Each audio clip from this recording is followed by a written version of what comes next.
Well, hey, howdy. Well, hey, howdy indeed. I've been like relying on that intro way too much recently. I gotta get a new one. Sub lobby A8. Oh, I've been here before. Sat right here in this lobby waiting for David to come and treat me to lunch. At least I think it was this lobby. Could have been some other floor. Could have been an entirely different building. All these corporate towers of Babel feel like interchangeable fractals to me, folding in on themselves in patterns of narcissistic paranoia. Do you hear my accent slip through there? Patterns. But that's not even your accent. Part of it. Yours is a tap for patterns. Like butter patterns. I don't even know what was going on there. You don't have a glottal stop. Patterns. And yes, I do pay attention to the phonotactics of your particular idiolect. That's upsetting. Can I see your file on me? How do you feel every time I say garage for no reason? It's very funny. So monumental in the scale of their hubris, they needed to use non-Euclidean geometry when drawing up the blueprints. The greatest minds of each generation coming together. She's not being literal there, right? Just to find the most expensive way to shove their heads up their own asses. Adonai, is something bothering you? No, I haven't found the way to change my voice from this. It's stuck that way.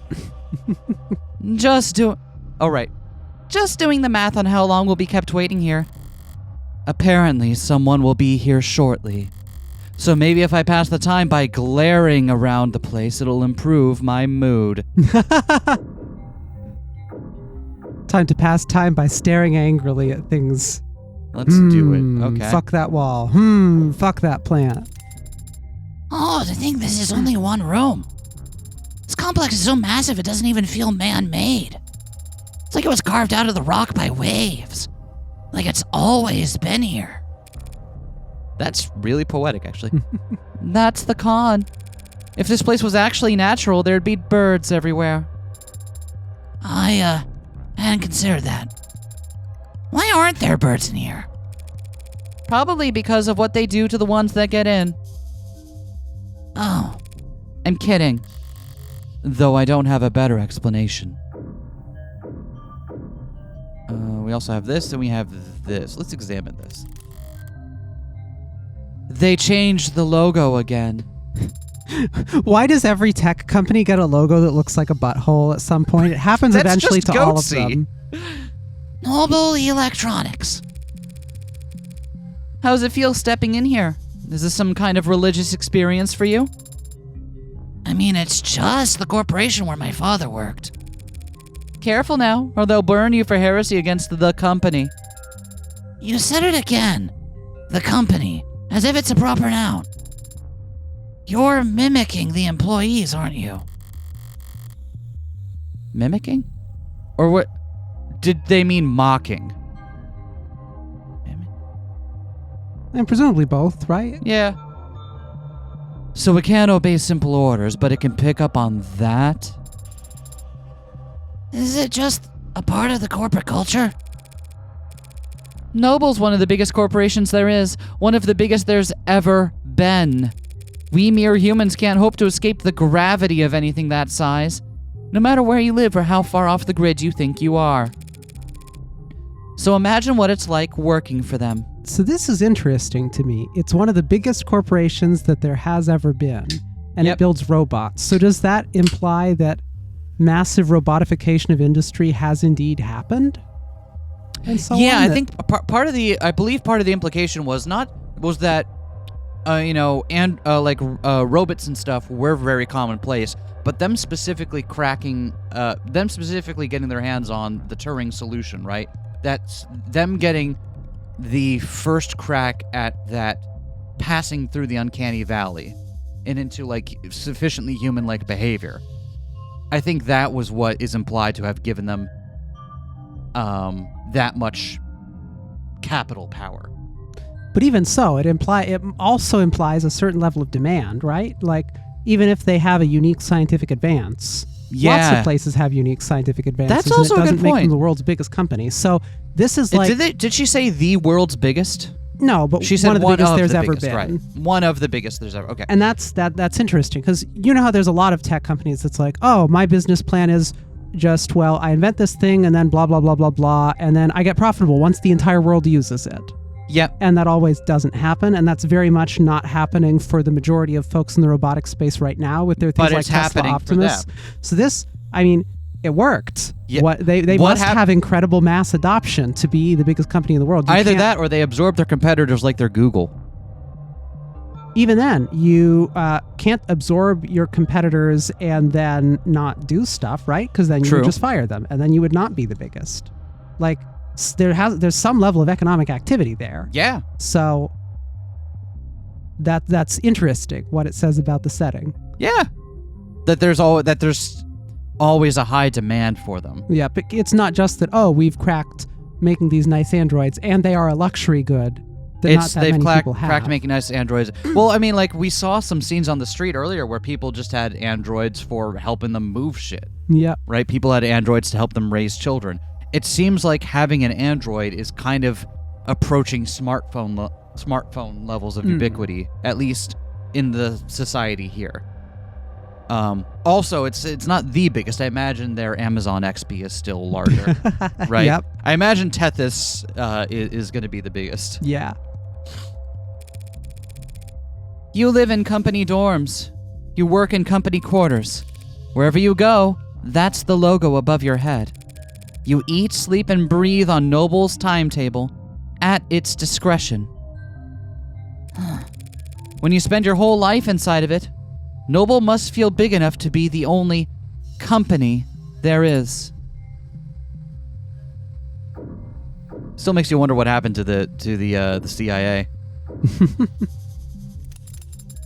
So much energy. So many people, all so intent.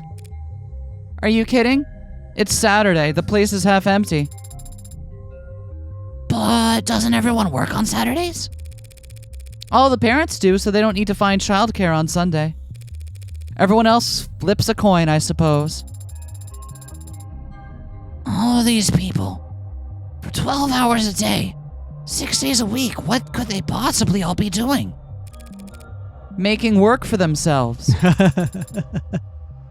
You can be very cynical, can't you? Yeah, I'm terrible. But that guy over there has just been jiggling his cursor for the last 20 seconds. A real thing. Do you know about the cursor jiggler industry? No. Okay, explain this to me. So Wait, hold on. Can I take a stat? yeah, take a guess. Okay, so my guess is that over the pandemic, there's been a wider adoption of tools to monitor people's busyness, right? To ensure that they're focused when they're working from home or doing stuff like things that monitor your webcam to make sure you're focusing on the desk and not looking to the side. Or I imagine maybe something that looks at how often you're moving your mouse. Yep. So I imagine the guy is jiggling his mouse just as a nervous tick to make sure he's not... Yep. Even though this doesn't appear to be remote work anymore, I'm assuming it stems from the same thing. There's still software there to monitor productivity. Exactly. Yep. Hell a bunch yeah. of places went remote over the pandemic and so on, but didn't want to give up on micromanaging their employees constantly and knowing everything at every single instant. And so installed all sorts of spyware to ensure that something has to be happening at all times. And so folks wrote little scripts to just jiggle their cursor around and so on. So this implies then that those things are still in effect, but no longer with... You're not being micromanaged by someone over your shoulder anymore. You're still being micromanaged by the at-home work monitoring software. Yep. But now it's just all there all the time.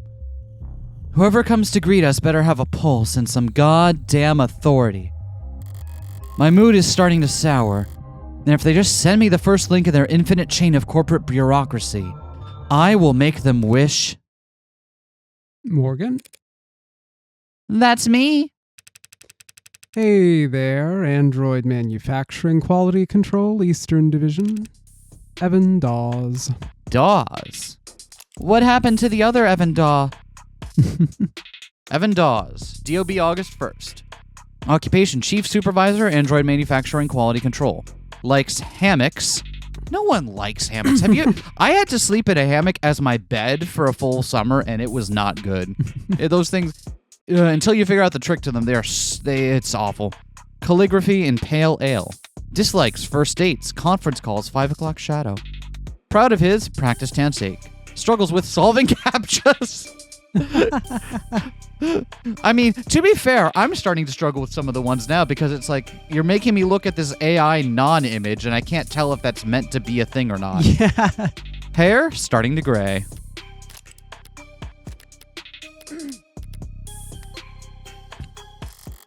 Evan Dawes, he says. Like it's an afterthought. What's a name compared to your place in the hierarchy? You seem familiar. Have you... I am David's lawyer. Huh? Oh, then we must have... Apologies. Let me first just say how sorry I am about his passing. You and everyone else at the company must be going through a lot right now. If it's a proper noun. Thank you for taking the time to meet with me. You're welcome, but it's no big deal. I don't think it's a proper noun in this. I mean, like, it's written that way, but like, you're talking to someone who works there. I assume everyone from the company is like, that's just a context. That's a context clue. Everyone's on the razor today, but what else is new? Dude's got bags for days under his eyes. And compared to PR or legal right now, our workloads in QA are... Oh, never mind. How can I assist you? Shortly before his passing, Dr. Ashore began the process of registering this android. Yes, that is correct. Unfortunately, he wasn't able to finish the job. Look at that. It's definitely custom. Gee, you think... Good thing I sought out an expert, right? Warm, it goes without saying. Reminds me of the A16 Premiere, if anything. I imagine during this thing he's like just, touching and checking things on Sarah like she's not even a person, right? Yep. The barcode is clearly printed, no visible defects. But you're right. It doesn't correspond to anything we've got on file. Huh. Well, they sent you the right man for the job. Now we just need to go to the right place. Not far, I should hope. It's in the building. Ooh. Also, look at the, is that just the art style, or does he have a lot of, it's hard to tell from this. I couldn't tell if it was a robo hand or if it was a bunch of, like, ring thingies. He's got a bunch of ring thingies on this hand and a cuff link, it looks like. I thought maybe it was wrapped and bandaged, like he had repetitive strain, and I think this is just the severity of the knuckles and the art style. But yeah, it seems like he's got rings here, he's got rings down at the bottom here. I wonder if they're using those to check his typing productivity. You wouldn't need rings for that. I feel like it's got to be for his, like, 3D space thing, where he's got all the interfaces. Yeah, okay, that makes sense. In the building. That could mean anything from down the hall to half a day's hike. The production line on B9 should have everything we need. You do manufacturing inside of your corporate quarters? B9's a fully functional production floor, but it was only built for demonstrative purposes. New clients make deals upstairs about how many and in what shape or size. Then they come down to the basement to see how the sausage is made. They have enough money to build a fake factory just for guests? I was going to say, it doesn't seem like it'd be very cash effective to build a whole... factory, like the whole system in one place just as a demonstration thing. Smart. So long as you're only giving tours and not giving away company secrets, right? No need to worry about that. We take intellectual security very seriously around here. No kidding. There are 11 cameras on us at the moment. That I can see. And who knows how many pairs of modded eyes are aimed our way. Clearly, nothing happens here without the almighty company knowing about it. So if they try to claim ignorance about anything, it's going to piss me off. Lead the way.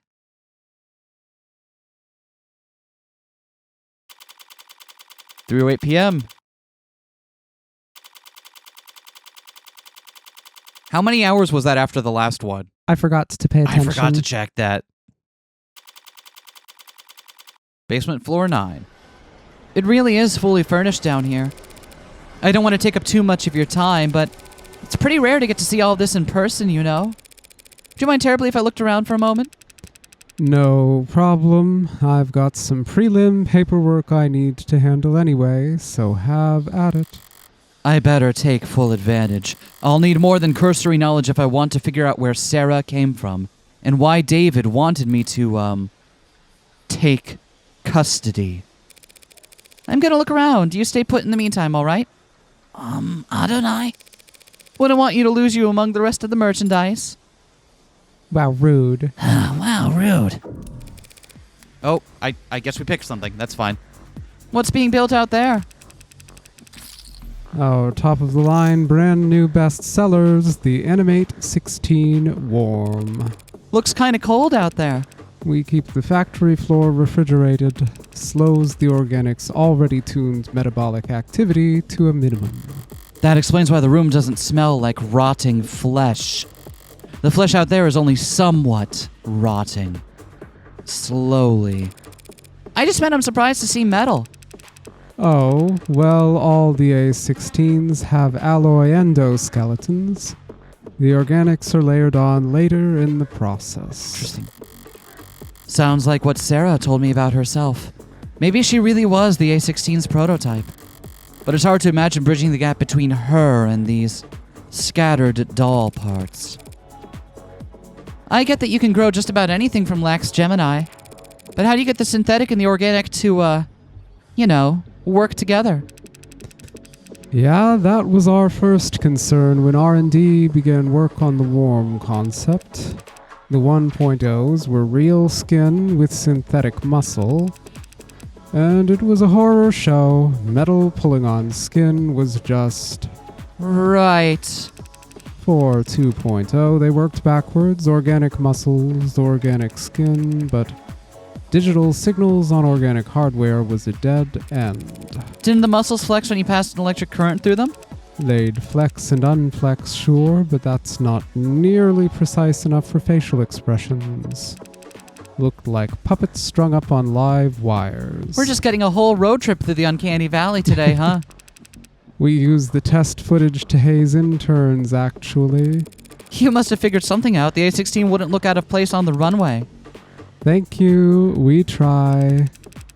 We ended up reaching out to mod companies. Well, we actually just bought out half a dozen of them, but... Right. They figured out how to get human nervous systems moving mechanical limbs decades ago. So we just needed to get a mechanical nervous system to move living limbs. A very clumsy attempt to avoid using the word human. High precision mods are slotted straight into the nervous system. They receive their input from neurotransmitters, not bioelectricity. So you had to do the opposite. Exactly, we created a synthetic neurotransmitter that our androids could use to communicate with organic flesh. And where did that breakthrough come from, Dr. Ashore? Partly, he led the team that built the motor neurons in this analogy. They carry commands from the central nervous OS to individual muscles across the chassis. But the the synthetic analog serotonin, that was actually an old brainchild from the VP of Android Futures, Helen Jung. Jung. Hasn't David mentioned a Dr. Jung before? Sounds impressive. You know it's a good sci-fi when one of the characters is named Jung. But will it beat Jung Freud? Young Freud? I don't know if you can beat Young Freud. She's one hell of a biochemist. Or she was, I guess. Not much time for individual lab work when you get to her kind of pay grade. So Jung collaborated with David on the technology that enabled warm androids. As I thought. Whatever went into Sarah that makes the androids so distinct. He couldn't have taken sole credit for it. Jung. Did he partner with her on this? Alright. Okay, we got some other things over here to look at as well. Okay. And this. Okay, so we got 3 more things to inspect. Let's check out this metal detector looking thing here. This seems to share some components with that coffin that Sarah was napping in. If Dawes... Are those sirens getting caught on the mic? I hope not. Doesn't look like it. That's good. If Dawes does quality assurance, is it some kind of android calibration device? It's probably what he'll use to register Sarah. It looks a little, Is Sarah tall enough for it to recognize her? That's a weird thing to think about. Do androids have like a uniform height per model? That's probably. That's strange to think about, isn't it? Like you'll have a default eye level to look at someone when they're an android. And I imagine over time you'll kind of associate looking at that eye level with people who are androids. That or it comes in the regular and the Pro Max size. If my android doesn't have 10-inch pumps, what are we even doing? There's something out there that caught my eye when we came in. A very familiar shade of crimson. If I squint through the glass, out on the floor there are temperature-controlled fluid tanks. Through glass and plastic flows an eye-catching scarlet that transitions into... So you add the blood towards the end. You mean the oxidant? Yeah, relatively late in the process. Right, because they call it that because blood is oxygenized. And also because they don't want to admit that it's blood. Right. It is just a tank of blood. Right. Although... Yeah, okay, yeah. I was going to say blood browns pretty quickly, but they've got it in a thing, so it's not like it's got it. Yeah. Although, again, she is just seeing red and drawing a conclusion, but... She's also right. This is just blood. They're just building people. Yeah, exactly. They're trying not to say that, and they very much are doing it, I guess I don't want to close the door on all avenues of deniability just yet, just in case we trap ourselves by assuming a thing that we don't know to be true. But you're probably right. Huh. Something out of place. Androids have blood, even if it's not officially labeled as such. But it isn't red. It's pink. Sometimes milky, sometimes neon, occasionally garish. But pink. I just didn't think the oxidant would be red. Oh, right. Sorry. I barely noticed it at this point. The color is natural, comes from the biomanufacturing process. That chromofuge out there removes the byproducts, the waste, the excess pigment. Changing it from blood red to psycho pop pink. Without that chromofuge, our android's flesh would come out looking all the wrong colors. Well, I'm guessing he's not wrong in saying that, but I'm also guessing that's not the real reason, right? Because like your blood does change how your skin is colored. Mm-hmm. At least if you're a pale ass motherfucker like I am. Look at all those veins. That may be true. It probably isn't, but it may be. But I have a simpler explanation. Blood is primal. The sight of it carries weight. They change the color of their product's blood so that when an android gets a bottle broken against its face, no one bats an eye. We got some, we can go to that one after we finish this scene here. Let's see what's in here. Feels like I've seen this before. Oh, that's right. There was one in David's lab. That's the nanograde elementary manufacturer. Nanofacturer for short. I like that. Those are very good when you do that. Real high-quality piece of machinery, each of them built in-house by Randock Mechanics. And what does it do exactly? Nano-level flash fab. Basically a 3D printer for nanomachines. You build nanomachines in your factories for use in your androids? The raw materials are cheap, literally elementary, so no sense in getting them shipped in. It's mostly the medical models that make use of them, inject a couple thousand nanites into a patient's bloodstream, run diagnostics, and provide a solution. A 3D printer for nanomachines, son. So what kind of ink does it use? Silicon, hydrogen, oxygen, carbon, building blocks. So these nanomachines are, like, essentially organic? Well, they got silicon in there. They got silicon, you're right. They feed into the nano printer, and it assembles the machines particle by particle. But it sounds like if they're injecting them into patients' bloodstreams, then I'm guessing they must biodegrade over time or flush out of the system somehow. Or at least not be actively harmful to be in there. Take my blood and replace it with a nanomachine. I want a gray goo. I wonder what color the goo of them is, actually. Is it actually gray goo? Someone knows the answer. Someone in this universe has gotten a big pile of nanomachines in one place and knows what color they are. Like a ribosome building structurally complex proteins out of chemically simple nucleic acids. Must be time-consuming. You would think, but Randock cracked the code on parallel microfacturing.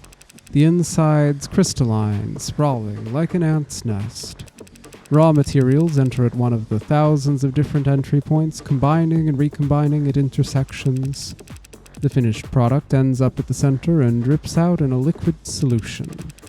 Distilled nectar swimming with millions of nanites in just 2 minutes.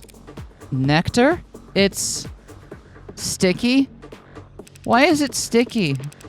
It can be, depending on the desired output, but the door vacuum seals while it's cooking, so don't worry. It's completely spill-proof. What a relief. Not exactly a box of paper clips David could just have brought home from the office one day.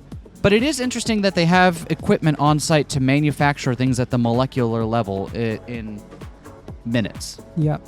Right? I wonder if that's going to be relevant. One thing I wondered is, could nanomachines be the thing that was used to kill David? Right. It's not like a poison. It's a harmful nanomachine. A nanomachine that's tuned to attack rather than be passive or help. Yep. But then again, I feel like if it was I feel like we would have heard something cluing us in from... They've identified the substance already, right? They don't know what it is, but they've identified that it's a substance, but nanites would look like a substance. Yeah, but it'd probably look weird. Like, would it? I think so. I don't... It's a little machine. It's intended to do things and act. I imagine it'd look different from a pharmaceutical substance. I imagine so too, but I don't know if we can make that leap. I'm gonna make it, and then it feels reasonable, but I wonder if we're gonna find out that the unknown substance is indeed a nanomachine nectar. Maybe. Sounds delicious. It does. Must have bought his own for some reason. There's more in here? Oh, there is more in here. All right, we'll get to that in just a moment. Oh. It looks like that's... An inhaler left out on the desk. Probably half a dozen empty ones in one of the drawers. Hey, Dawes, the inhalers, they're distributed by the company, correct? Oh, yeah. HR handles it. They personalize your dosage and prescription and update it based on performance and job fulfillment reviews. Wait, you're telling me if you don't perform well enough, they don't give you enough cocaine to save or they give you more. That sucks. Flash fab. A method of manufacturing artificial microscopic compounds that utilizes parallel nesting to assemble billions of simple structures in minutes or even seconds. Nanomachines have been around for the better part of a century, but the time and resources required for their construction through traditional means was, historically, prohibitively expensive, limiting exploration of and investment in nanotech. In the years since flash fabrication's introduction, use of and demand for nanomachines has exploded, and scientists, doctors, and product designers have found brand new niches for them across every industry.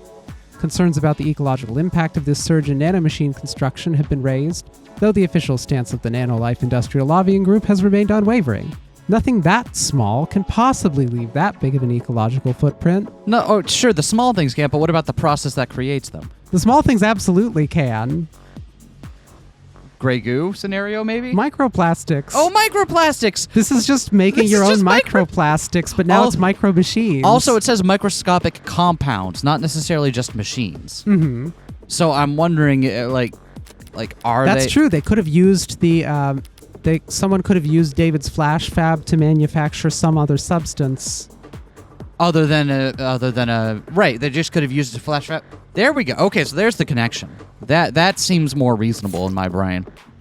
Nanofacturer, a machine capable of assembling organic or inorganic compounds and even nanomachines after just 2 minutes of vacuum-sealed mixing. Found at Noble's factory show floor, machines just like it are used throughout the production process of making their warm androids. Indeed. Chromafuge. Manufacturing machinery that processes organic fluids used in the production of warm androids, removes byproducts, impurities, and pigments from android blood, thereby changing its color from red to pink. Okay, and we've also got a machine that changes color of liquids. Other corporations do it the same way, I take it? Yeah, pretty much. Everyone's trying to keep pace with each other, so can't have your employees losing focus on the job. Could cost you who knows how much in lost efficiency. Sorry if this is insensitive, but given what happened to David, are overdoses common in the company? Yeah. Yeah, he says. Overdoses, that is. Not hospitalizations or deaths. It's all pretty organized these days. These days? Man, back when I started in consulting, pretty much everyone had an embarrassing story from their first 2 years where they popped a few too many greens and missed the on-ramp. Popped greens? Yeah, used to be pills. Green to get you going, yellow to keep you there. Swallow a red after brushing your teeth and get into your bunk fast. But yeah, the inhalers are a huge improvement, like going from torches to the light bulb. They sync straight to your personal biomes and adjust dosage in real time. Overdoses are way down. Well, that's great to hear. The trainees under me don't realize how good they've got it. Kids probably won't even have to learn how to purge. So wait, it was a corporate expectation at some point that you would learn how to purge. You'd learn how to make yourself vomit, I assume is what... Actually, well, let's find out what they mean by that. I assume that's what it means, but... The act of emptying one's stomach contents by inducing vomit, triggering the gag reflex, or using laxatives to stimulate a bowel movement. Yup. So wait, does that mean David would have known how to do that? I don't know. Yeah, I know, right? Are there any hold on, are there any other ones I'm missing? Let me click the button.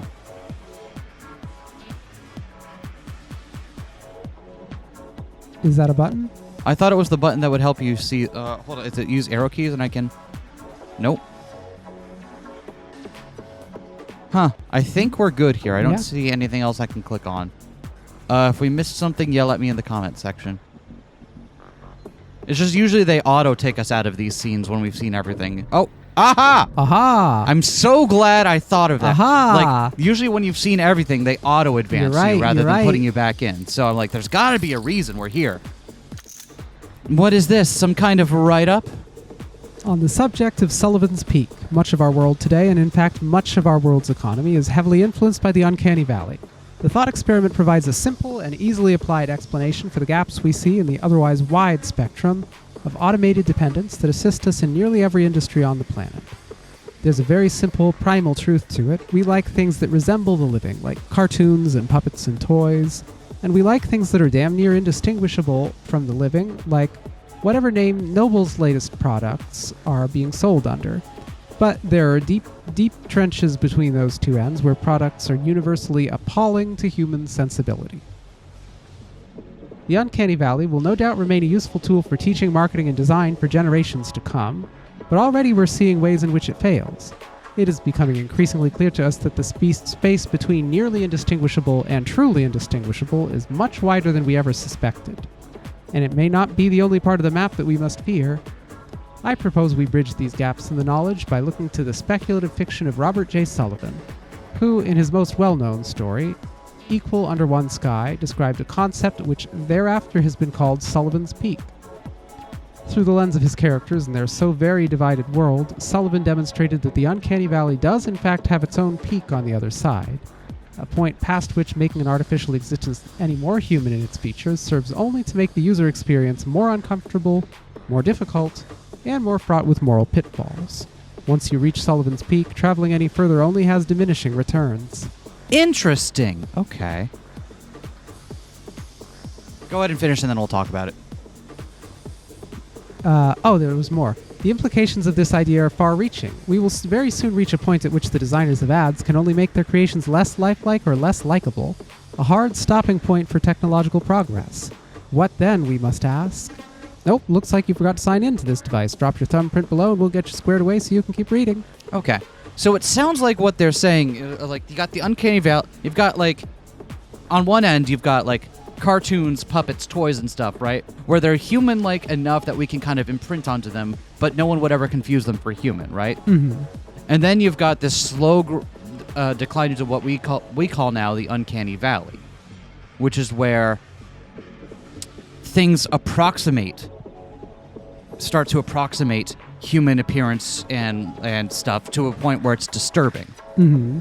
And then they have what they're now calling Sullivan's Peak, which is where they are sufficiently lifelike, sufficiently indistinguishable from humanity, but not so. The other side of that peak is not a aesthetic point, but a point of how do I describe this? It's not that they'll look indistinguishable from humans. It's that they'll reach a point where making them more human makes them less effective. Mm-hmm. Am I getting that correct? Yeah. Right, like where it's like, yeah, we could replicate stuff like seasonal flus and androids, but why the hell would we do that? Or maybe even simpler than that. Are you still going to be able to order the construction android around if it looks like Joe who lives down the hall from you? Yep. In the same way as you do when it looks like a big box of steel? Yep. Probably not. So, and kind of residing in that point, and going beyond that point has diminishing returns. It says from a more difficult, more fraught with moral pitfalls. Only has diminishing returns. It serves to make the user experience more comfortable. Is what it. More uncomfortable. Okay, so it's still preying upon that same part of humans interacting with artificial human-like things where they're like, oh, that doesn't feel right. Okay. Surprised to find reading material like that around here. It's going to give me a red dot. I'm just going to go get rid of that immediately. Thank you. Were they passing it around as a gag, or are they actually afraid of Sullivan's Peak around here? Noble must be. I'd say, based on the article we read, wary. Because their androids were marked as a... They're 100% wary of it. They turned the blood pink so it doesn't look like real blood. That's all Sullivan's Peak in action right there. And they're not happy to learn that their androids can save humans with a blood transfusion, right? They're wary. They're wary. The peak does exist. They'll be coming up on it fast now that androids are warm. No chips. Noble's entire product line, maybe that... Yes! Okay, there we go. Maybe their entire industry could go bottoms up if people start to think it's cruel. If there's any indication of where their androids are headed, I could see some people getting uncomfortable. All see? done? Okay, so I knew it. Don't let me question myself next time. All done. You ready to get the ad handled? Thanks for humoring me. Can you have it step into the scanner? As he says. Understood. Right then, what are we looking at here? Whoa, there's a lot to unpack here. We theorize it may have been a Shore's pincushion. A pincushion, huh? Look at her expressions through this entire thing. It's very fun. That would explain some of what I'm reading here. And what language is that on the screen? Tess, Tesseract. All noble products and, well, pretty much all products, period, are programmed in Tess. All right, let's learn. A programming language for modern automated dependence. Tesseract 4.6, better known as Tess, is the latest version of the Tesseract programming language. Built on top of the Tenet system and utilized in industries around the globe to code the software that allows androids, robots, holograms, and more to react to their environment intelligently and with intention. At the start of the century, there was a much greater variety in the number of programming languages available with which to code. Globalization, the standardization of industry procedures, and the gradual erasure of many spoken tongues contributed to the loss of countless programming languages during the mid-21st century. What? Hold on, that's a lot to just gloss over there. That's interesting, though, that the loss of spoken tongues would contribute to the loss of programming languages, because there's something that... You were reading something about this recently, right? No. Oh, no, that's not that. So. But there's something interesting that most programming languages don't do. Can you guess what it might be? They don't light up the same parts of your brain that speaking language does, right? Oh, I forgot about that.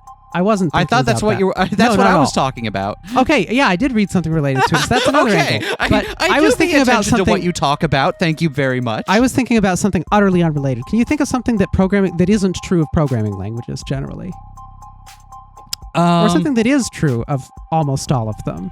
That is true of almost all of them. Yeah. They have a finite dictionary. True. I don't know if you're going to lead me to this one. They're in English. People in Germany don't program in different programming languages than people in the U.S. Same with people in China, people in Japan. Programming languages are programming languages. That's fucked. Never even thought about it that way. It would make the computing industry unworkable if you had to learn a different programming language just to walk across a border and get a job somewhere, so people don't. No, I get English. that, but it's weird that they all come from English. It's not like... I mean, aside from the, Anglocentrism of it all. But also that being where a lot of the technology kicked off. Okay, so that explains it then. So a lot of the technology kicked off here then. Because if a lot of it had kicked off in Germany, we'd all be coding in German programming languages. Yeah. Okay. So it's interesting that the loss of spoken tongues would cause the loss of programming languages. I see what you are... Contributed to the... You are absolutely right. That does seem like a strange... Although it does seem strange in terms of that leading to that, like the loss of spoken languages leading to the loss of programming languages, if, as you report, most are already in English anyway. Mm-hmm. But I'm going to do a counterpoint here. How else are we going to slip in this little background detail? Yep. Right? I choose to interpret it as, in the near future, programming languages do start to happen that are not English-based, but then later, mid-century, they all die out. That seems so... Like something happens that fractures the global dominance of English, and then things start being all different, and then the megacorps all take over, and everything goes back to being one thing, but with even less variety. That's my theory. See. That's my theory on the chronology. Anyway, I do want credit for listening when you talk to me about things. You were. For folks who are wondering, that was an interesting paper that I read about whether programming languages light up the same regions of the brain as spoken languages do. And the answer is no, they don't. They very much don't. People are doing different mental activities when they write a programming language than they do when they write English. Which kind of sort of makes sense, because at least from the very limited programming I've done, it feels more like the same parts of my brain that are lit up when I'm doing like symbolic logic. Yeah. You know what I mean? Or mathematics. Yep. Like it feels closer to that kind of very procedural, regimented thing rather than trying to grasp at things to... Anyway, there's one more paragraph we While interestingly, on the flip side, all spoken languages lit up the same areas of the brain, including ones that are made up, like Elvish and Klingon. That one got me weird. That part got me weird because it's like, wait, conlangs are, like, people don't make conlangs the same way that real languages are made. They're not emergent. They're constructed from the ground up. Although some are made to imitate that same process of emergence. It's quite popular, too. Yeah, I'm not saying that people don't, but it doesn't change the fact that they're still made. They are still designed. It's not, they can try to replicate emergence, but they aren't emergent. At least none of the conlangs we've seen right now.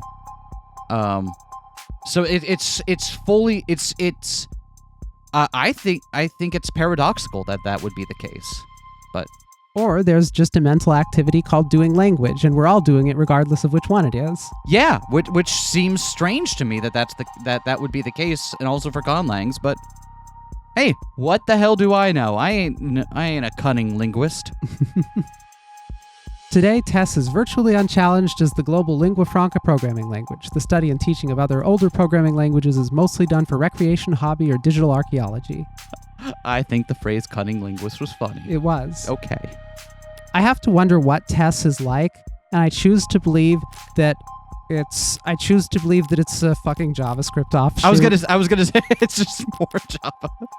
It's just more JavaScript. Everything runs on JavaScript. The robots run on JavaScript. It's not efficient at all, but everything runs it. Oh, almost assuredly it's not efficient, and it's just a thing that someone came up and hacked together for personal use about 25 years ago that ass backwards landed into becoming the industry standard. Yep. Even odds on Assure himself having made it. Easy to read and write. Stay compliant. Uh-huh. Now, this model, what's it go by? Sarah! This Sarah model, it's got everything the 16th line has, that's for sure. Organic skin, hybrid muscles, advanced facial processing and emoting. But there's a lot crammed in here that's still in development, like in the idea phases. Oh, that's strange. So it's not stuff that's even being prototyped. Stuff that hasn't made it to that phase yet, and David's just been privately tinkering with it on his own. Solar cell hair strands, decentralized redundant power, mental and physical overclocking with extended tolerances. Data storage is so large I can't... No, wow, he had to measure it using...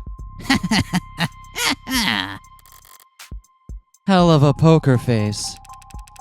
Wait, decryption and signal hijacking, that's, Hacking? essentially... Does that mean it could hack its own tenets? Wait, what? What is this? Tenet Supersystem, a programming framework underlying the development of modern automated dependent software. All contemporary supported programming languages are built upon the Tenet system, allowing users to designate a series of inviolable priorities for their code to pursue. What? Wait, how is that possible? Okay, so you're just saying that from it's an Asimov's three laws of robotics scenario. I will see once we read more of the article. Well, okay. Once added to a program, a tenet cannot be circumvented under any traditional circumstances, and even then, only if a tenet with higher weight supersedes it. Yeah.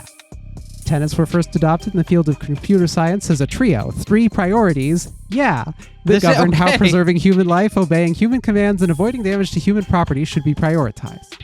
Since then, the number of supported tenets has ballooned to 113, most of them requested by lobbyists in the insurance industry looking to better define relative financial value. Yeah, that checks out.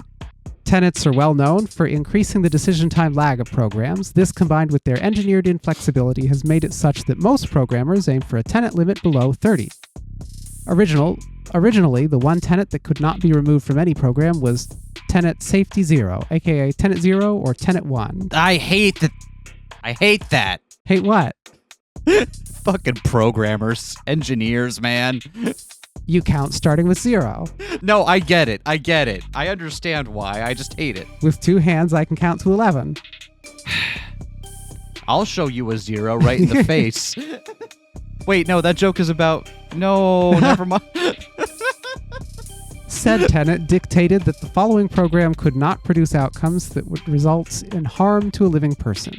After the decision reached in People versus Volstance defense contractors and the resulting widespread adoption of automated dependence in the military and security sectors, this is no longer required, although Tenet 0 may still be added to particularly benign or mundane software as a good luck charm, superstitious ritual, or joke. Good to know that Don't Harm Humans was the first one thrown out the door.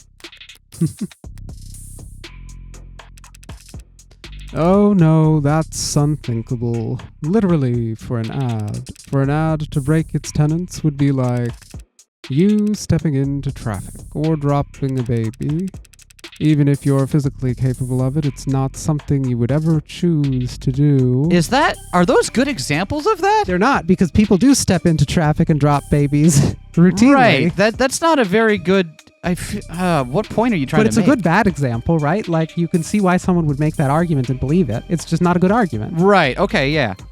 See? Some people do walk into traffic. Psychotics, addicts, the mentally ill. Does that mean that there are androids?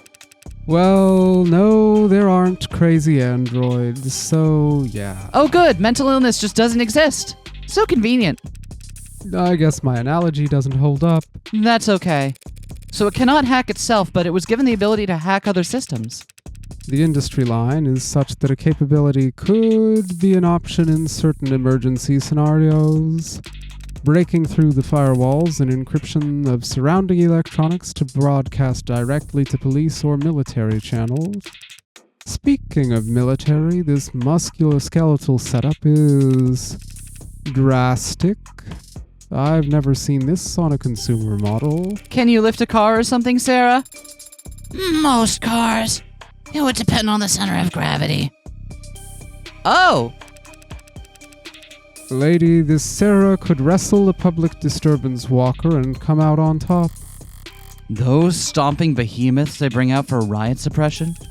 And in terms of computational ability, the estimate says... That can't be right. Look, Dawes. I was actually hoping you could tell me something about the software, the metadata. Who worked on it and when? Right, okay. Well, that's unfortunate. The editing logs have been purged. That doesn't sound very above the board.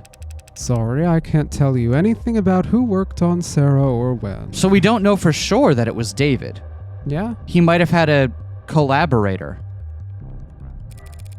Any chance you can restore those logs? Not here, not with this machine. I'd need the computers that were actually used for programming this model. Any ideas where those would be? Sarah? I cannot answer that question with any accuracy. Had a feeling you might say that. Ads, right? Sorry, I can tell you that the code is unique. There's hints of the A16 in there. A few of the same conclusions. It's just... Dr. Ashur or whoever took very different paths to get there. So Sarah has even less in common with every other android on the inside. Sorry, didn't expect to hit a dead end here. Not at all. You've been very helpful. Can we still get the registration done? Yeah, no problem. We've got the software and forms all set up here. Occasionally we let a new business partner bring one home fresh from the oven, you know. Oven? Why do you in cold android, of out hot, take home the android? Did I get it right? It's so hard to do correct. I feel like I got it right, but maybe someone is... It's so easy, though. You just have to in cold food, of out hot, eat the food. Yeah. But I still feel like one part of that is wrong. I'll have... Why do they call it oven? When you oven cold food, of out hot, eat the food. There we go. All right, a few basic questions then. Who's going to be the official owner of this unit? She is. As it says. Unless the will disagrees, it's my responsibility. Right then. You fine with the designation, Sarah? We can set it to anything you like. Well, actually... Never mind. Sarah will do fine. Okay, this part's all standard. Civilian model, address, contact info I can get from your crumbs. Do you want to reset to factory defaults? Could clear up a lot of quirks. Not right now, but thank you. The last thing then is the grading. I'm reading 23 tenants here, nothing too far out of the ordinary. 23. That's higher than I expected talking with it. She seemed a lot more malleable than that. Don't blame yourself. Guessing tenant count from outward appearances has become a crapshoot. Not like it used to be. Used to be they only had 3 tenants total and every unit had to have them. Then came the first accidents and the first lawsuits, then the hearings and the legislature. Because, again, Asimov was writing for a fiction story, right? Like, it's maybe a good starting point, but they're clearly fallible, right? That's part of the point. Yeah, is that... Am I misremembering that is indeed part of Asimov's stories, right? So this is gonna... I have not gotten around to reading Asimov. I just kind of know about... Which I know, that's sacrilege. I know. I, on the other hand, have, but I forget most of them, other than I remember the one that went into painstaking detail about the alien species sex, where they had 3 genders and so on. Dang. Asimov was kind of freaky. A lot of detail. Yeah. And the demand for more tenants. A tenant making sure ads couldn't endanger the state. A tenant stating that ads wouldn't divulge private information without prior consent. There was a campaign calling for a tenant to weigh a child and adult lives equally during risk assessment. There was a campaign calling for a tenant to do the opposite. Companies wanted their asses covered, customers wanted guarantees. There was never much incentive to deny a requested tenant, so the list just ballooned. Until the military entered the market in full force. You sound like you don't approve.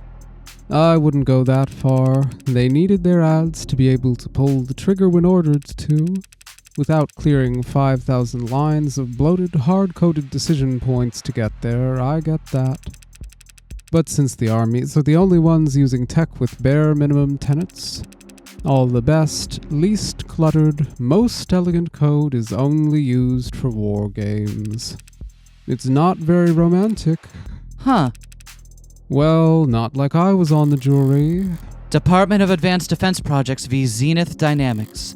The Supreme Court sided with the military's requests and set a new precedent that every other army around the world would race to meet, changing tenets from a mandated list at the root of every ad source code to a choose-your-own checklist.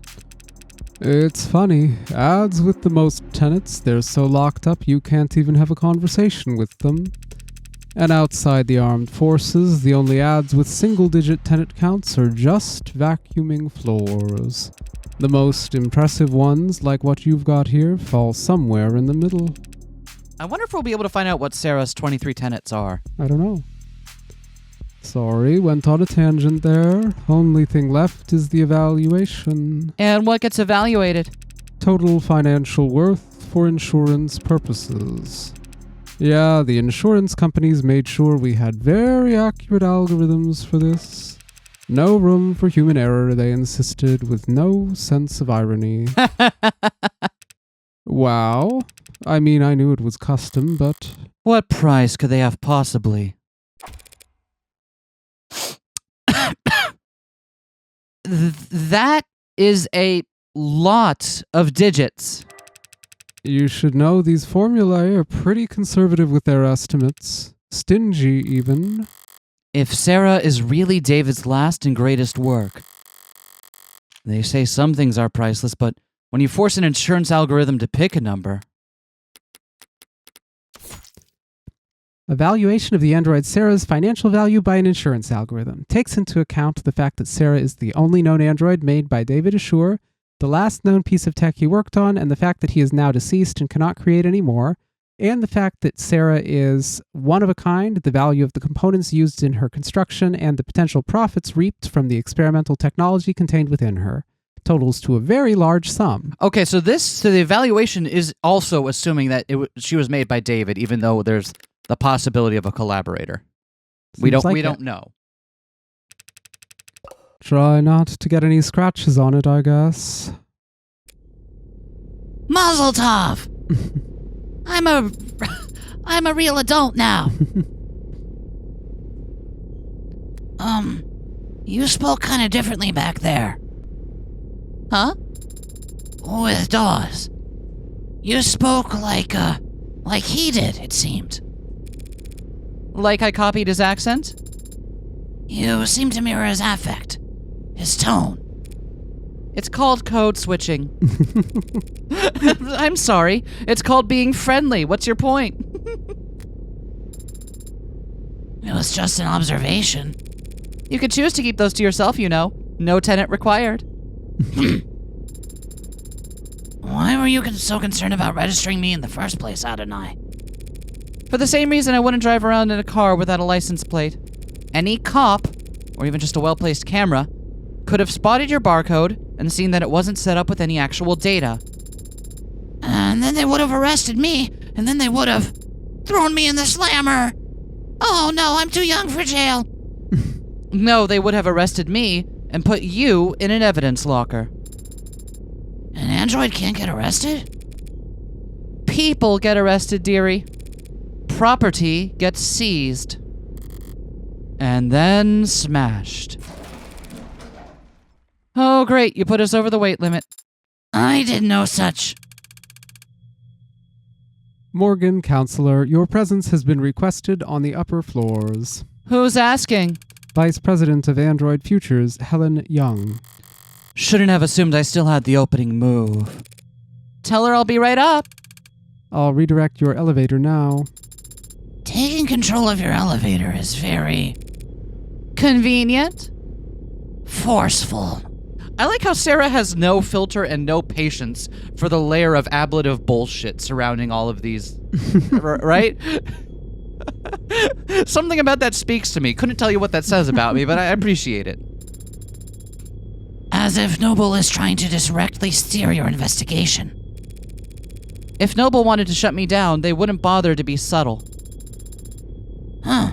I mean, I suppose they could simply refuse to cooperate. Or just let the elevator drop. That's a frightening thought. Isn't our court time at 6?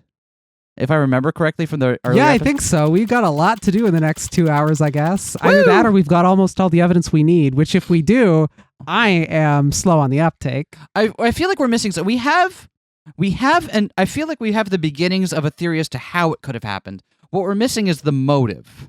You know what it is? I keep on forgetting. This is a Phoenix Wright game. We're not supposed to know until we get to court. Then we start putting it together. Right. It's not, we just have to gather all the evidence we can and then bullshit our way until they fuck up. Yep, exactly. Executive Office, Jung.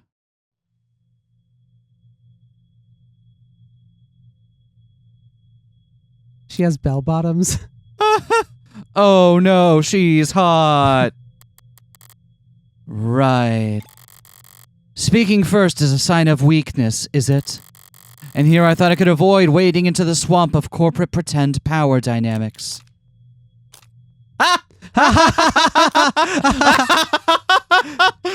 Oh man. I have a feeling if we let her stew, she will just continue to stare at us. There's only one way to find out. Do we want to do that? Do you want me to drop a save first, just in case? I mean, what's the worst that can happen? Silence is only awkward if you care. I can ignore social cues all day long. We won. I can't tell if Morgan has like partial autism brain or if she's just like way too calculating about this. Because I recognize some of the math she's doing, right? Like I've definitely been able to be like, I can ignore some social cues during this if I really want to. And like I can like work around and understand how I'm expected to act in certain situations and try to comply with it. But she seems a lot more intentional and devious about it. Yeah, Like, I don't think it's cueing us in that she's that type of neurotypical. I think it's the rather different type of neurotypical where you go kill people for fun. Right. I didn't want to like make the assumption, but like it definitely feels like that. On an unrelated note, something I'm just now noticing, have you noticed something in common between all the noble people? Between all of the noble people. Yeah. They all have orange as part of their aesthetic. Yeah, they've all got the noble colors in their outfits and so on. Yep. These are all their company clothes. It doesn't have a uniform, per se. But you buy all your clothes at the Noble store. You buy all your clothes at the Noble store. They've all got the orange to them. A lot of them kind of have a little bit of that asymmetry, like the straight lines to it. Yeah, even the last guy, what was his name? Dawes? Yeah. Even his shirt was untucked asymmetrically just to... Yep, and Get he them had in the there. orange tie. I always liked this time of day. Not too muggy for you? No, I never liked a clear blue sky. It always seemed cold to me. Well, I've got good news for you about pollution. You're in luck. The sky gets more colorful every year. As the air quality drops? Childish, isn't it? Marveling at the small sheen of rainbow dancing on the surface of a massive oil spill. I agree with you, but I don't know why I agree with you. Apologies for waxing poetic. It's been a very unusual 24 hours around here. Dr. Jung. Just Ms. is fine. Okay. Interesting. Doesn't like to... Actually, is the only person in this family with letters appended to their name. How do you... I don't have letters appended to my name. You do, at the end. No, I don't. You do, and I think it's fun to congratulate you for it. What do you mean? Which ones? Your masters. Nobody uses the letters for a master's degree aside from people who are... The people who have, like, a bunch of master's degree stuff on their LinkedIn and so on are always a certain sort of person. Okay. But yes, I do have a master's degree now. And you should feel more proud about that. I'll do my best. All right, born on December 9th, 166 centimeters tall, weighs 59 kilograms, AB positive. I wonder if we're going to need to know blood types at some point. Occupation, VP of Android Futures at Noble Electronics. Likes red meat, flower gardens, high thread counts. Dislikes working from home, shopping online, waiting. Languages, fluent in 3, enjoys attending baseball games. Hidden talent, getting children to stop crying. I like that of all things baseball is still going on. Like, you know what? There's something about America's good old pastime.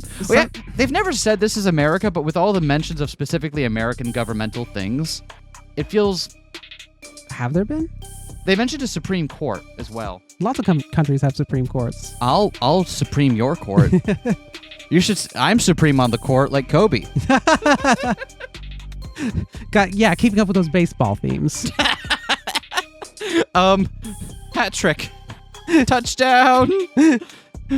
Miss Young. Not married. I get the feeling you didn't bring me up here to talk about the weather.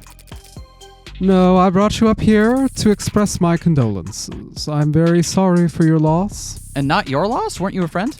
Thank you, although I could say the same. I know you and David worked together for many years. Yes, we did. But as much as I'd like to just drop everything and process, the company wheels don't stop spinning for anything. Young is the first person we've gotten that feels like maybe might have been the visitor at David's the night he died. Could be. A friend, someone he might call on. Anyway. Or anyone. Was Dawes of any help? She sent him? Trying to be helpful or just trying to control the narrative? He was great, but that must mean you know why I'm here. I don't want to make assumptions. No need. I'll be explicit. I am here as an officer of the court, which means I'm bound by law to document every rock I turn over. And every person I speak to. Yes, the lawyers made that all very clear. Oh, lawyers? You have an android. It's not one of ours. You can tell that quickly? Got all the faces memorized? It's easy enough to remember the major archetypes we use, yes? If you're nuts about your work, maybe. I don't know if I agree with Morgan's assessment here. I feel like that's just a thing that comes with working with them frequently. Yeah. Right? I think maybe Morgan's cynicism is putting her off point here. It's a recent acquisition, very recent in fact. One of David's last requests, apparently. David asked you to take it. She seems thrown off. Yeah, what up? I'm also orange, you can tell. I've been told that you've been to David's estate already. Estate? It's a penthouse. You don't get to call a penthouse an estate. We're the sprawling gardens, huh? I mean, it's an estate because he's dead now. Oh, okay, well. Maybe she meant that. Oh, it's shit. You're so right. The police gave me full access to the scene. Then you know that he wasn't alone last night. Yes, there was a single witness who met with him, called emergency services when he fainted. I was that witness. Oh, shit. Interesting. So she claims, at least. Oh, I was about to get to that. Yeah, she's claiming it, but we don't have a reason to. Bears Helen Young's DNA and fingerprints, no trace of any poison. Would we? Is that just assuming that they're her fingerprints, or would we be able to check them? I now believe it. I don't think that they would put the evidence thing lying. I don't think they'd make the evidence thing lying. I think they might make it follow with some of her assumptions. But it would be lying if it said that and it wasn't true. So I believe it.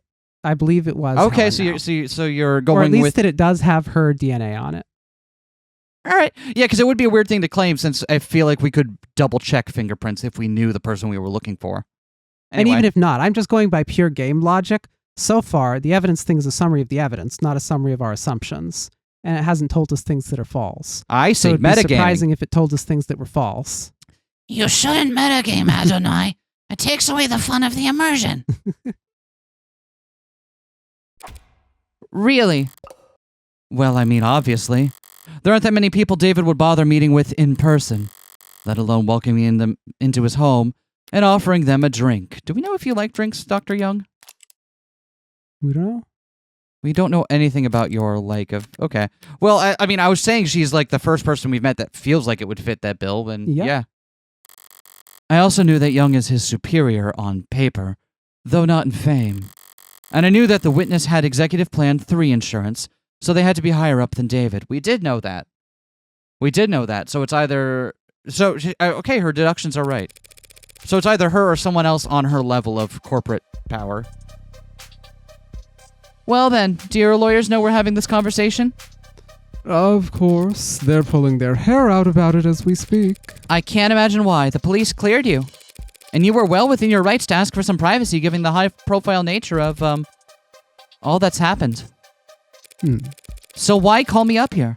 Why cut through all the red tape your lawyers painstakingly hid you behind? Eventually you, or some clever lawyer like you, would get the record opened. Through legal means or otherwise. The company's enemies are legion, and they have a prying knife for every occasion. Still, that would have taken time. Time you could use to get ahead of what could be the biggest PR hurdle Noble's ever seen. Touché. And? So perhaps the truth of the matter is that I simply didn't want to hide.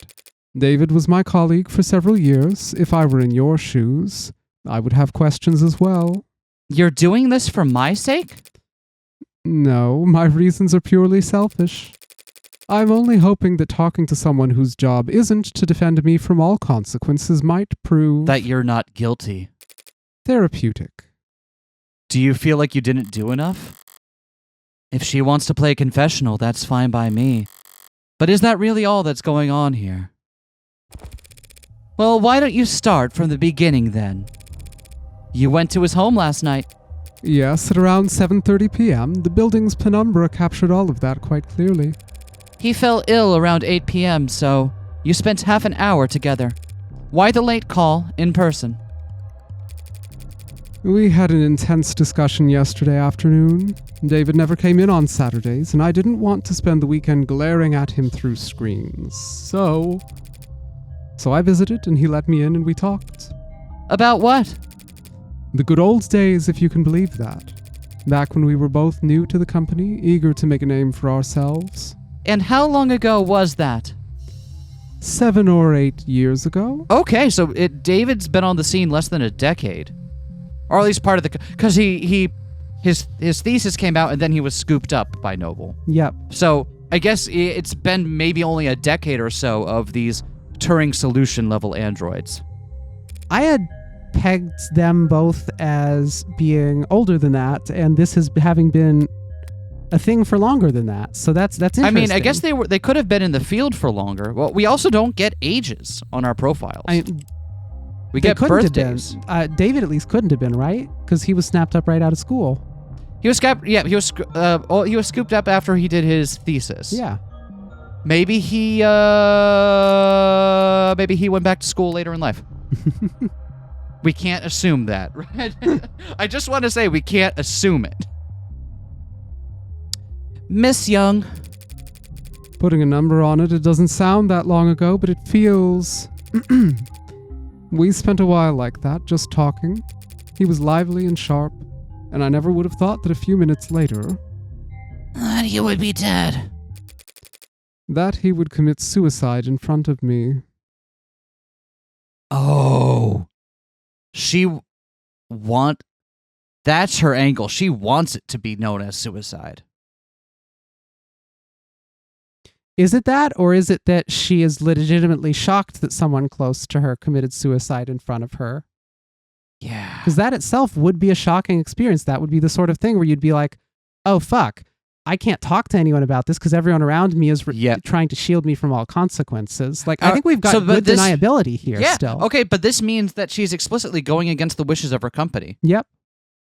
Because her company would want what Morgan's trying to do to succeed for all the reasons Morgan laid out. Wait, what? Because Morgan's trying to prove that he didn't commit suicide.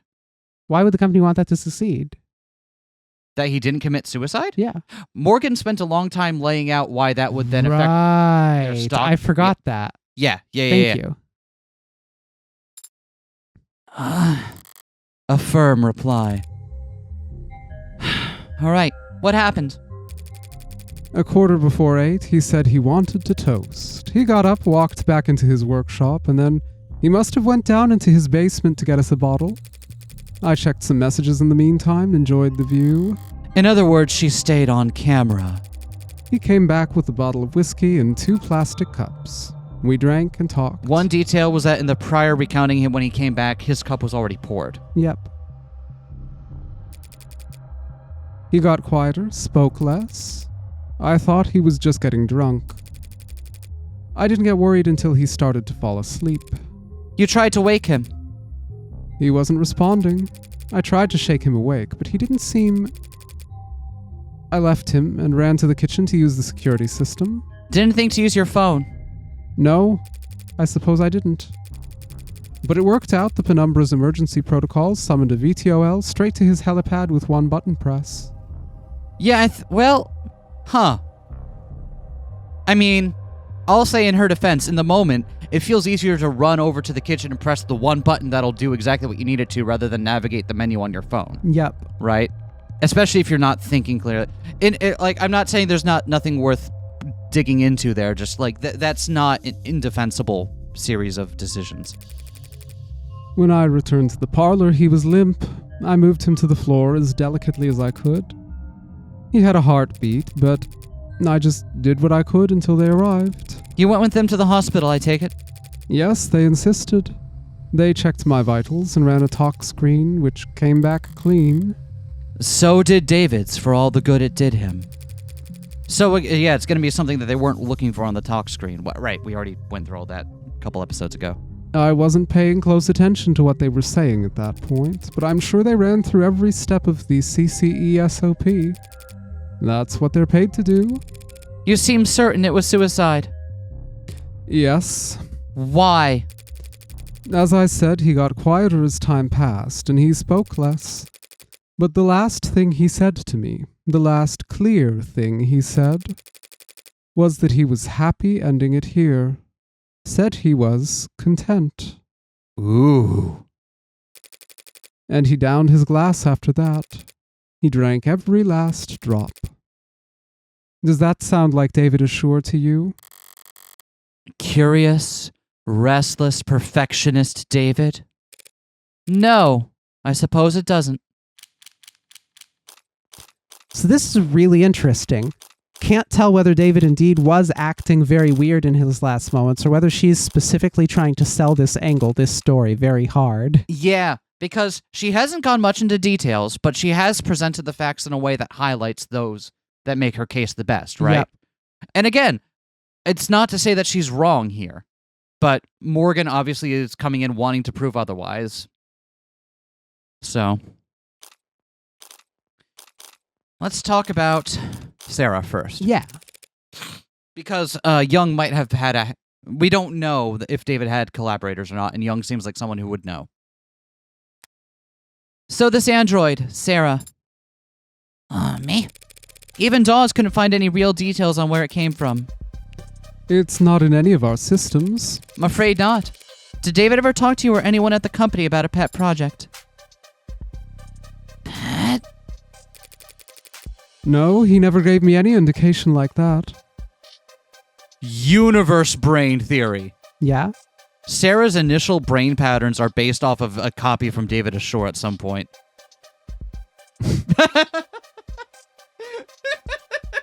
I don't know if that's how these work in this setting, but... Seems like no so far, so if it is, then that's a huge advance. yeah, it's probably... I mean, But that would be story. fun, wouldn't it?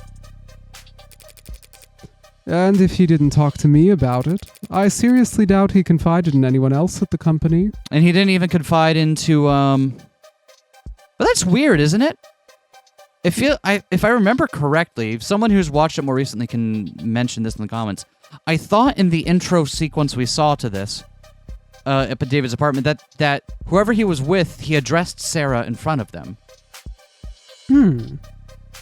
I might be wrong about that, but I'll check when I'm editing that episode. We're pretty far ahead at this point, but I should double check that. David didn't trust anyone on the chain higher than himself, and anyone below him. Aren't you higher than him?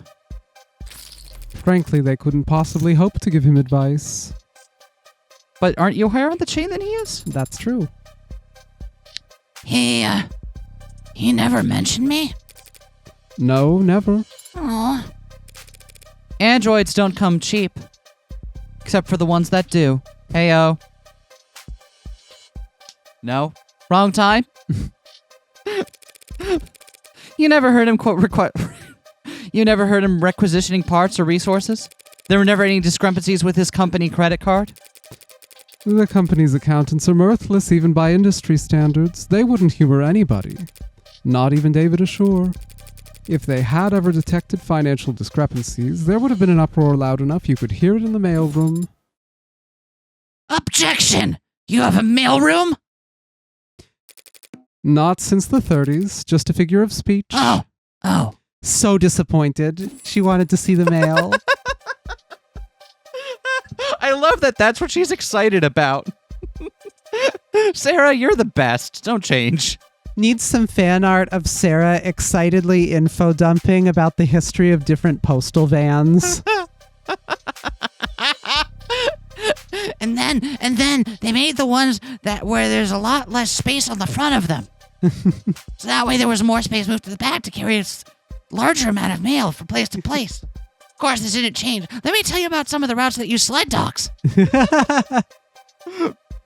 Dollars to donuts, even in 2086, there's still going to be parts of Alaska that are still getting mail by sled dog. He couldn't have taken resources from the company without leaving a record. But no one would deny Dr. David Ashore information. He would have been able to obtain all the necessary data to build his own android. Then, with enough time and money, he could privately purchase the raw materials himself. I mean, yeah, that checks out. He's also rich as balls. Like, who's going to stop him? I don't understand it. It must have taken him years to build Sarah. He wasn't doing anything illegal.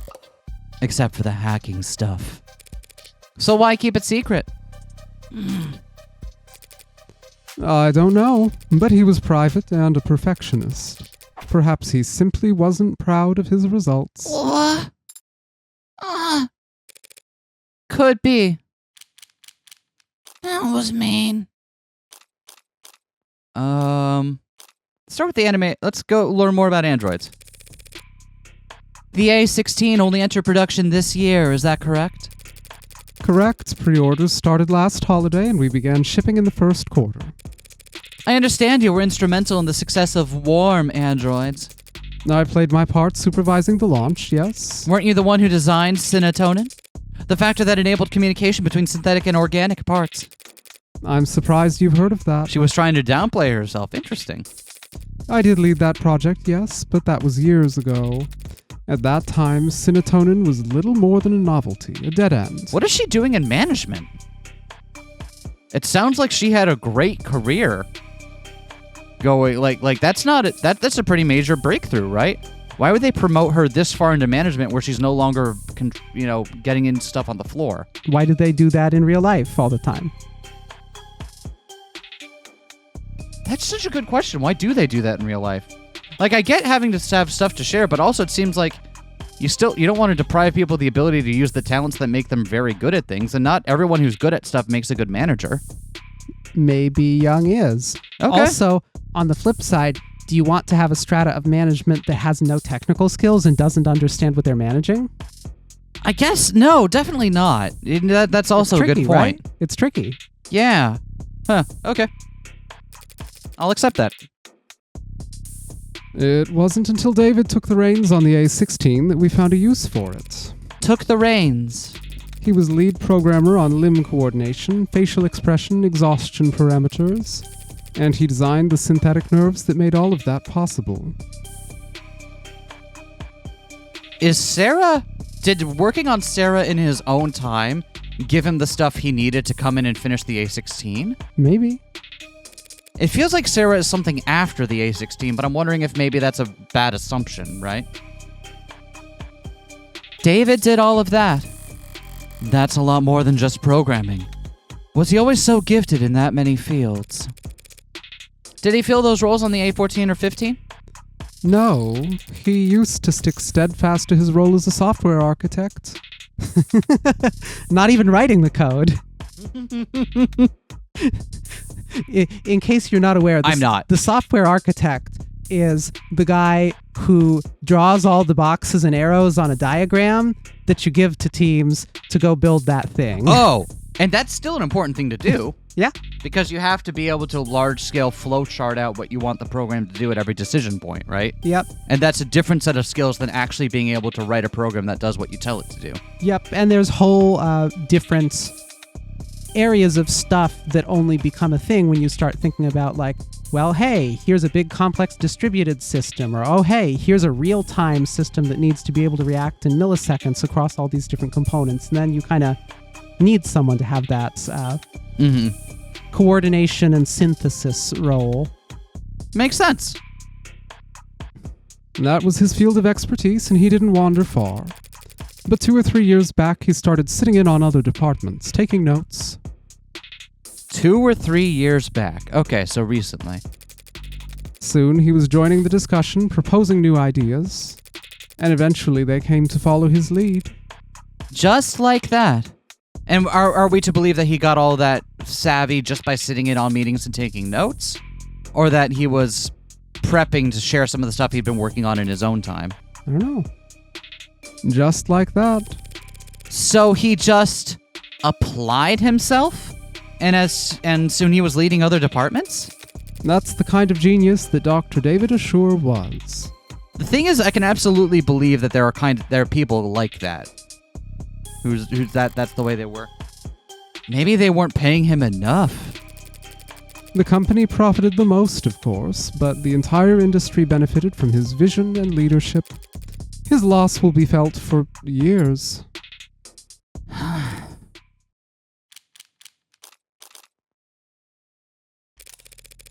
As VP of Android Futures, you're David's superior, are you not? That's correct. Didn't you join the company at around the same time? David was always more interested in his work than he was in climbing the ladder. He didn't like playing the corporate politics game. So was he unpopular around here? Not unpopular, no. Not the great Dr. David Assure. Right, because he was also coming in with a rep already. Right, he was headhunted. He was It's like starting your rookie season next to someone who's already known as Michael fucking Jordan. Misunderstood, perhaps. How so? He could be blunt, demanding, some might say. He wasn't trying to be, it's just not everyone could work at the same pace as he did for as long as he did. Ah, yep, here we are. Even with the whole company huffing those inhalers, they couldn't keep pace with David, huh? That's what being neuroatypical gets you. Speaking of which, I don't see any at Jung's desk. Maybe it's just not something you leave out on the open at her level. So you would say that his work-life balance was... Balance implies the two are at odds with one another. We use work-life harmony here at the company. Okay, but fascinating. So was he in harmony? No, David always had plenty of suitors, but He was never willing to put the time in. But I'm sure you're more knowledgeable than I am on that subject. Wait, did she hear work life and assume she meant relationship? Apparently. Okay. Kind of a weird answer, right? Yeah, okay, I wasn't... It felt weird to me, but I also didn't know if I just maybe missed something that made that make more sense. Right. What do you mean? I had to help him draft a lot of apology notes over the years for, misunderstandings and double bookings. Jesus fuck. Scandalous! Let's talk about the cups. Sure. I've been curious about this ever since I saw the scene. Why the plastic cups? There's a story there. David and I got hired around the same time under similar circumstances. Headhunted while finishing our higher education. During recruiting, the company claimed to want us badly, but in practice our actual authority was... Inexperienced and overpaid. Must have been extremely unpopular. Oh wait, so she was headhunted too? Yep. Okay. You don't mince words. We didn't either back then. We were loudly trying to convince our superiors that their entire sales model for androids was antiquated and self-defeating. The two of them made the one-point doctrine? That's not the story I've heard in Noble commercials and Noble-sponsored media. And come to think of it, it's not a story I ever heard from David himself. What's the one-point doctrine? Did we hear about that? I don't recall. Let me check our terms real quick. We don't have one for it. We have a lot of terms, but we don't have that Yeah. one yet. Okay. So it's not something we already heard before. Okay. Or it is, but not a thing that got an entry. We had this deadline, self-imposed, but still a deadline. We wanted to get our pitch to the president of international sales by end of day. 7 p.m. rolls around and people start filtering out. David still has his head buried in diagrams and sales figures. Imagine a technical man like him, a programmer, trying to make a sales pitch. The clock hits 9 and even the zombies start heading home. I turn to David, tell him that it's not going to happen. We're nowhere near finished and the day's long since been over. He looked at me like I'm the only other person on a sinking boat and I've just stopped pitching water, and he says, "The president lives on the other side of the globe. We've still got all night until his end of day." We wrapped up at 4 in the morning, just us and the cleaning staff. Back then only half of them were ads. He finally sends the message and I'm ready to collapse. I've got nothing. We stared blankly at his inbox for the next 40 minutes, hoping that the harsh light would give us the energy to work through the next day. And we got a response. It wasn't long, but it showed he was interested. I had been turned down so many times before then, ignored and placated, passed up and ghosted, but together, David and I, we had finally gotten a win. So David asks if I've got anything to drink. I've got a bottle of some swill in a cabinet at my desk, but he doesn't want to drink from the bottle, says he wants to toast. So we sat there at 5:19 in the morning, toasting awful vodka to one another in cups we grabbed from the break room, toasting our first victory against the corporate beast. Between the lack of sleep and the drinking, the next day at work was hell. Sounds like a good memory, though. Plastic cups and liquor, that was our little ritual. Okay. David Assure and Helen Jung started at Noble at the same time and position. They would often toast their hard-won victories with cheap liquor in plastic cups in commemoration of their first big win, convincing Noble Electronics to adopt what has been known as the one-point doctrine approach to Android manufacturing, emphasizing quality over quantity. Okay, there we go. Now, hold on one moment here. Oh, that looks like the little red dot next to it, but it's not. Hold on one second. Something doesn't sit right there.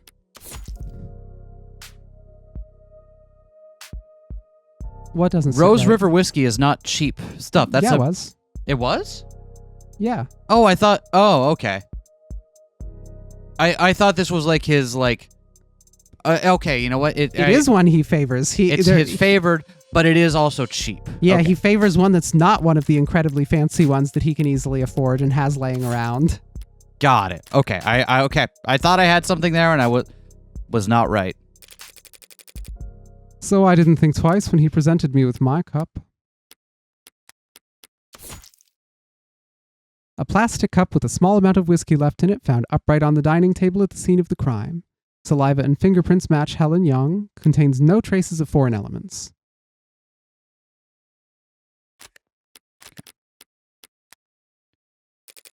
It was ceremony for us. All right, let's learn about CC Evil. I've also been sitting there seeing like, yep, CC Evil. You said CCE Standard Operating Procedure a moment ago. What is that? Oh, that's what the SOP stand for. CCE stands for Counter Corporate Espionage, which is just industry doublespeak for corporate espionage. Only used in self-defense, you understand? So Noble anticipates employees at your level getting poisoned. They give us all kinds of CCE training, subtly of course, usually disguised on the itinerary as leadership workshops or psychiatric evaluations. They train you to expect to get murdered at these leadership workshops? Murder is fairly rare at our level. More likely they'll want us too sick to work. Let us drain company resources in a hospital bed while our position sits vacant. Oh fuck, that's cunning as hell. That's smart. Like snipers purposely avoiding vital areas to strain the enemy's medical resources. That's terrible. Like snipers purposely avoiding vital areas in order to strain the enemy's medical resources. Thanks, Sarah. That's nothing compared to when they want to turn an asset. Feel ill for the rest of your life with an undiagnosable malady, or become our mole and we'll send you the antidote every 2 weeks. Well, that is a nasty piece of work. It's a nasty line of work, consulting. Consulting. I'm sorry. That's just what they call it. Can't exactly put corporate spy on your CV. So every consultant I've ever met at a cocktail party was actually... It depends. Did they say that they're consultants, or did they say that they were in consulting? How the hell am I supposed to remember? Didn't the guy we just talked to say he was in consulting? Which guy? The guy in the previous scene, Dawes. Didn't Dawes say he got his start in consulting? He specifically said that, didn't he? Did he? Is this guy a former corporate spy who now just sits around and has the desk job doing QA? Explain why he looks so fucking exhausted. He talked about consulting. I just don't know if he said he was a consultant formerly, or if he said he was in consulting formerly. Wait, but which side of the thing was meant to mean which? I don't know. Oh, okay. I would guess in consulting means... Because you're not a consultant, you're in consulting. Yep. So do your people think that what happened to David was a deliberate attack? Noble's competitors have been trying to get to David for years. But she said it was suicide. She doesn't think that's what this is. And that's the timescale their plans operate on. If this was an attack from a rival corporation, the company would have seen it coming. Would they? And they'd probably have struck first. And they probably wouldn't have wanted to kill him by this logic. Yeah. Well, thank you for taking the time to talk to me. Okay, let's... Jung's statements made to the police corroborated by security footage. Jung arrived at 7:30 p.m. and remained on camera until 8:03 p.m. Jung spoke with David Assure in his parlor before he left to retrieve liquor from his basement at 7:36 p.m. Upon returning at 7:40 p.m., the two of them continued speaking while they both drank from the plastic cups David Assure brought up with him. David Assure felt lethargic and disoriented shortly after 8 p.m. David Assure lost consciousness at 8:03 p.m. EMS were called from the emergency console in the kitchen at 8:04 p.m. David Assure and the witness were taken to the Gatesfield Memorial Hospital at 8:08 p.m. Okay. Oh, wait, hold on. We got another thing in there? What was that? CCE. Counter-corporate espionage, a playbook of aggressive defensive tactics for everything from public life to personal security intended to help high-value members of a corporate body minimize risk to themselves and the company. Frequently involves the use of double talk and coded language, including hiding the trainings as leadership workshops or psychiatric evaluations. Individuals at or above David Assure and Helen Jung receive training in it multiple times a year. I see. Well, thank you for taking the time to talk to me. I'm sure this has been a difficult day for you. A difficult day for all of us. A message from Fran, huh? I'm running out of leads to chase. The brat better have good news. What if they tell us that, what if the brat tells us that the... Oh no, because... never mind. My brain was going somewhere else. Are you really going to take this to court? That is my plan. The circumstances may be irregular, but I'm still defending a client from a criminal charge. It's my responsibility to argue that he's not guilty of whatever he's been accused of. And is that what you believe? That he didn't commit suicide? I guess I haven't decided what I believe yet. All right. Things Are cooking. Things are cooking. Well, it's only 4. So we still got more time before court. Man, this game moves at a strange pace sometimes. All right, y'all.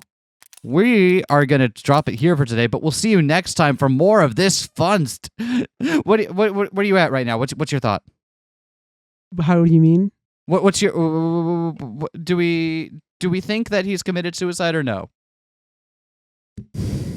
I'm having a lot of trouble with this. I've not put together a good motive for killing him or for him committing suicide, nor a good mechanism for killing him. So I still feel like I'm flying completely blind. I feel like he was killed.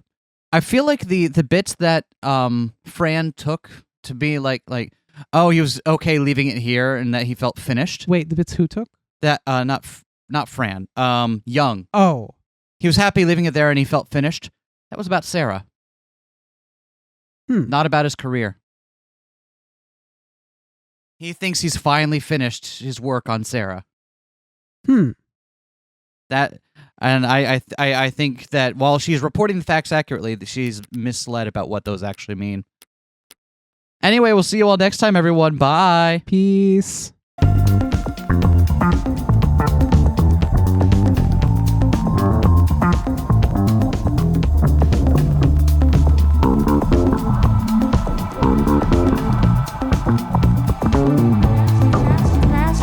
Smash that like, comment and subscribe.